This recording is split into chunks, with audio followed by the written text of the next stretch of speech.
នៅផ្នែកនេះយើងនឹងបង្ហាញលោកអ្នកពីរបៀបនៃការឆែកវិក័យប័ត្រលក់និងពិនិត្យមើលទឹកប្រាក់លក់សរុបនៅលើកម្មវិធី POS ដើម្បីឆែកសូមចូលទៅកាន់ផ្នែក Profile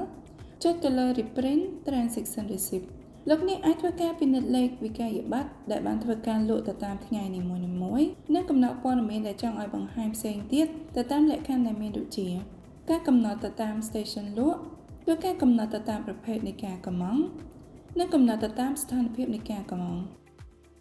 លោកអ្នកអាចធ្វើការកំណត់ឲ្យកម្មវិធីបង្ហាញទៅតាមកាលបរិច្ឆេទនៃការលក់ដោយចុចកំណត់កាលបរិច្ឆេទចាប់ផ្ដើមនិងបញ្ចប់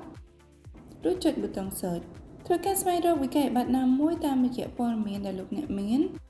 ដូចជាលេខកូដវិក័យប័ត្រឈ្មោះអតិថិជនតម្លៃសរុបនៃវិក័យប័ត្រឬលេខកូដកម្មង់ដែលបានពីកម្មវិធីដឹកជញ្ជូនជាដើមធ្វើការបំពេញវាចូលទៅក្នុងប្រអប់ Search បន្ទាប់មកចុចទៅលើប៊ូតុង Show Data ម្យ៉ាងទៀតលោកអ្នកអាចធ្វើការ print វិក័យប័ត្រណាមួយចេញម្ដងទៀតដោយចុចទៅលើវិក័យប័ត្រនោះរួចចុចប៊ូតុង Print